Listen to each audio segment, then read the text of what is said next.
Out in the quiet countryside, where ranches stretched wide across rolling hills and neighbors were separated by acres rather than fences, one particular property stood out for its careful balance between rugged land and purposeful design. The ranch had been in the family for decades, its fields maintained, its barns in good order, and its water systems built with foresight. Running through the property was a simple but vital drainage ditch, an old feature dug generations ago to keep rainwater and irrigation runoff flowing properly. It didn't just serve the ranch. It helped prevent pooling, flooding, and erosion for several neighboring lots as well. The homeowner, a man who had grown up working this land, knew the ditch's importance better than anyone. Every season, storms rolled in, and without proper drainage, the low-lying areas would turn to marsh. Fields would drown, septic systems could overflow, and driveways would wash out. The ditch wasn't decorative. It was a lifeline, but not everyone saw it that way. Over the past few years, a sprawling subdivision had crept closer and closer to the ranch's borders. A developer had bought up parcels of land and filled them with rows of houses, each one tucked neatly into HOA oversight. For the new residents, the promise was country living with community order. They wanted the open skies without the rough realities of rural upkeep. And soon enough, the Homeowners Association started doing what it did best, enforcing rules and redefining the landscape according to its own narrow vision. It wasn't long before the HOA board turned its attention toward the ranch's ditch. To them, it looked like an eyesore, a hazard, and, worst of all, not something they could control. Their neatly mowed lawns and concrete drainage grates clashed with the rustic channel of water cutting along the ranch's edge. So they drafted a notice. The letter arrived one summer morning, tucked in with the day's mail. The bold letterhead of the HOA was unmistakable, and the words inside carried an air of authority. It demanded that the ranch owner fill in or cover the drainage ditch immediately, citing community standards and aesthetic concerns. It warned of legal action if the ditch was not removed within 30 days. At first, the rancher could hardly believe what he was reading. This was his private property, his land, his water system. The HOA had no jurisdiction beyond their subdivision. Yet here they were, trying to rewrite history with a piece of paper. Still, he didn't panic. He knew the ditch's worth, and he knew he had the law on his side. The property deed, the water rights, and even county regulations all acknowledged the ditch's necessity. It wasn't just allowed, it was protected. Confident, he ignored the warning and went about his days, tending cattle, fixing fences, and watching storm clouds gather on the horizon. But the HOA didn't stop there. Soon, board members started, showing up uninvited, standing along the property line, pointing, gesturing, and snapping photos. Neighbors whispered about unsafe water features and claimed it was a breeding ground for mosquitoes. At the next HOA meeting, the ditch became the hot topic, even though it lay well outside their official boundaries. What began as a simple notice snowballed into a campaign.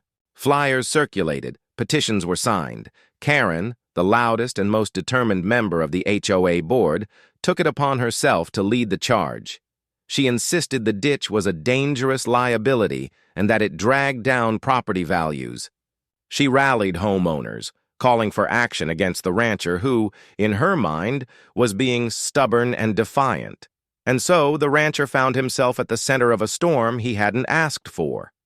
He hadn't done anything wrong, if anything. His ditch had quietly protected the very subdivision now attacking him.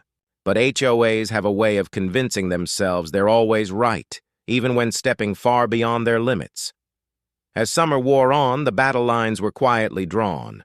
On one side stood the rancher, armed with experience, history, and law. On the other, the HOA, loud, organized, and fueled by Karen's endless fury. The warning letter was only the first strike. The escalation was coming, and when it did, the rancher was ready. The 30 days outlined in the HOA's letter came and went, and the rancher carried on as if nothing had happened.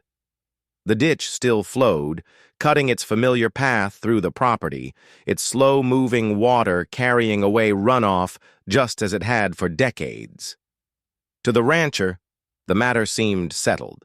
After all, he had the deed, the water rights, and county records all confirming the ditch's legality. But the HOA didn't see it that way. To them, his silence was defiance, and defiance was a challenge. Karen, emboldened by her position as HOA vice president, began treating the situation not as a nuisance, but as a crusade. She saw herself as the protector of community values, and she wasn't about to let one man with an old ranch stand in the way of her vision. Within weeks, the HOA escalated. Letters turned into certified warnings. Each one came with stronger wording, citing made-up fines and vague legal threats. The language grew harsher. Failure to comply, unsafe structure, detrimental to property values. It didn't matter that the ditch was neither within their jurisdiction nor on common ground. Karen and her allies were determined to force change. The campaign moved beyond paper. Board members began calling county offices, filing complaints about unpermitted construction. Inspectors were dispatched, trudging out to the ranch only to shake their heads when they saw the truth. Nothing illegal, nothing new, just an old, lawful drainage ditch. Every report came back clean, which only frustrated Karen more. At HOA meetings, the rhetoric grew louder. Neighbors who had never before paid attention to the ranch were now hearing horror stories about open water, health hazards, and property damage waiting to happen. Some believed it, others didn't. Got it. But Karen's persistence kept the issue alive, making it impossible to ignore. Then came the patrols. HOA volunteers began parking along the ranch's border, snapping pictures of the ditch from every angle. On some evenings, the rancher would notice unfamiliar vehicles idling just beyond his fence line, their occupants pretending to check phones while cameras clicked behind tinted glass. It was harassment disguised as oversight. The rancher, though calm by nature, began to feel the pressure. This wasn't just annoyance, it was targeted hostility. His phone buzzed constantly with numbers he didn't recognize. His mailbox filled with letters threatening consequences. Even neighbors he'd once spoken kindly with now avoided eye contact, unwilling to get between him and the HOA machine. But the worst was yet to come. Karen, unwilling to let the matter rest, decided to bring in reinforcements. She hired a private attorney funded by HOA dues to draft a cease and desist order. The document arrived with all the trappings of authority: legal letterhead, intimidating language, and a deadline for compliance. It threatened lawsuits, liens, and court costs. To an ordinary homeowner, it would have been terrifying. The rancher, however, wasn't ordinary. He read the document carefully, then set it aside. He had seen bluffs before, and this was nothing but one more attempt to scare him. Still, the escalation was undeniable. What had begun as a nuisance had now become a full-on battle. The tension spilled into daily life. One afternoon, a group of HOA members trespassed onto the ranch property, claiming they were inspecting the ditch. They marched down the slope, snapping photos and muttering about violations. When the rancher confronted them, they scurried back across the fence, shouting threats as they retreated. That night, Karen plastered the subdivision's online forum with posts about how dangerous the ditch had become, painting the rancher as reckless and uncooperative. It wasn't just talk. The HOA began spending money on propaganda. Flyers showed up in mailboxes with bold claims: unsafe water next door, and protect your families, demand action. Some neighbors rolled their eyes and tossed them out. Others grew nervous, wondering what kind of liability might spill over onto their properties if the HOA was right. Through it all, the rancher stayed quiet. He knew that arguing publicly would only fuel the fire. He let the HOA exhaust itself, waiting, observing, and keeping detailed notes of every trespass, every letter, every false claim. His calmness wasn't passivity. It was strategy. But behind closed doors, he began to feel something shift. The anger, the frustration, the disbelief. It all started coiling into resolve. They had pushed and pushed and pushed.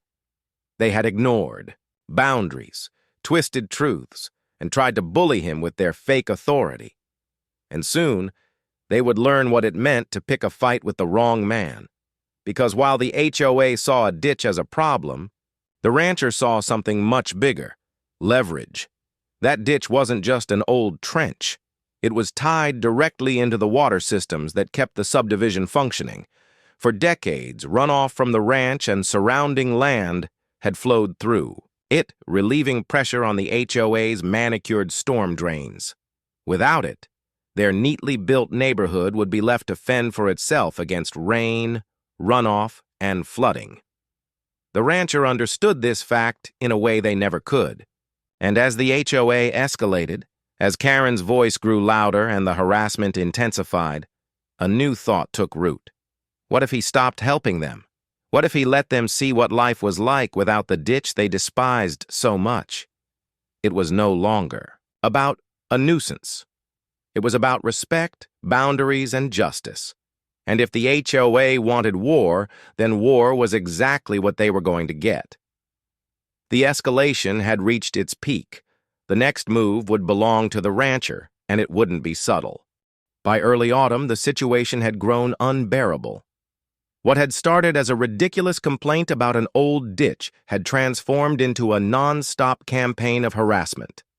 The HOA's letters were no longer just threats. They came almost weekly, stuffed with accusations of non-compliance and warnings about pending legal escalation.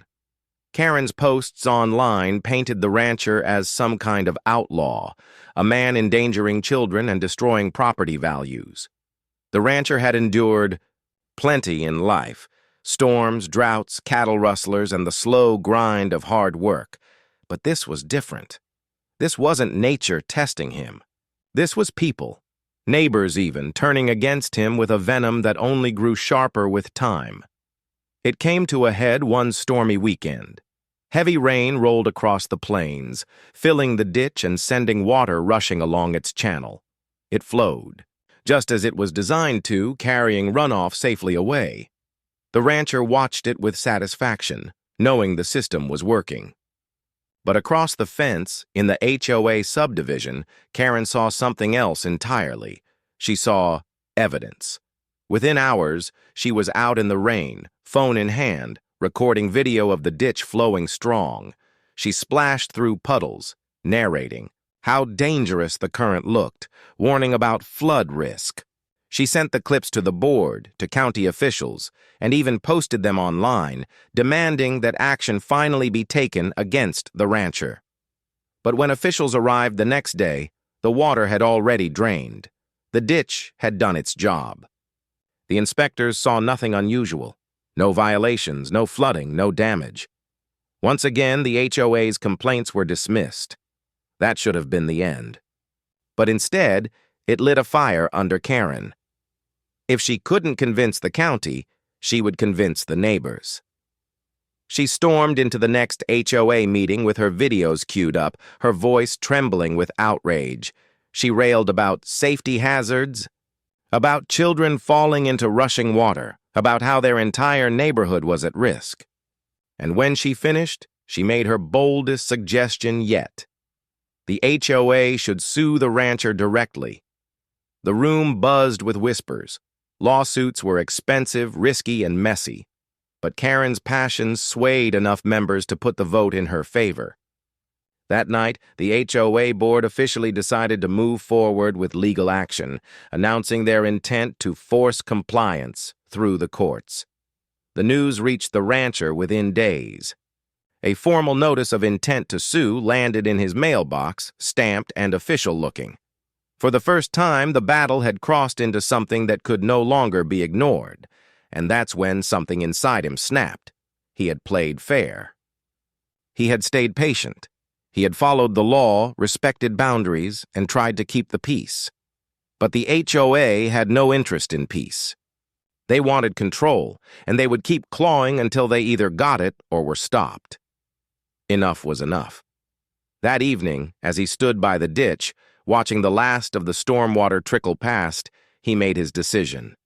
If they wanted a fight, he would give them one, but not with angry words or reckless actions. No, his response would be measured, calculated, and devastating. For years, the HOA had benefited from the very ditch they wanted gone. Their subdivision's storm drains quietly emptied into it, using the channel as an overflow whenever heavy rains hit. Without the ditch, their streets would flood, yards would pool, and basements would seep. They never acknowledged it, but they relied on it, and the rancher knew it. He began sketching out plans in a battered notebook, mapping out the flow of water, the connections between the subdivision drains and his land, and exactly how he could cut them off. He researched county water laws, double-checking his rights. He spoke with a few trusted contacts who confirmed what he already suspected. As the landowner, he controlled access. The HOA had no legal claim to the ditch's use. In fact, they were the ones trespassing every time their drains spilled into it. The realization was liberating.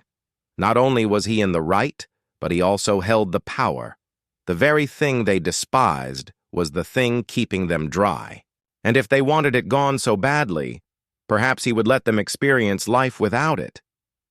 The idea grew into something larger. It wasn't enough to defend himself anymore. This wasn't about the ditch. This was about sending a message to the HOA, to Karen, and to anyone else who thought they could bully him into submission. By the end of the week, the rancher had resolved to act. He would not wait for their lawsuit. He would not let them keep hammering away, hoping he'd fold. He would take the fight to them, and he would do it in a way that left no doubt about who held the upper hand. The breaking point had been reached. The rancher was done being patient, done being quiet, done playing nice, and soon the HOA would learn what happens when you push the wrong man too far.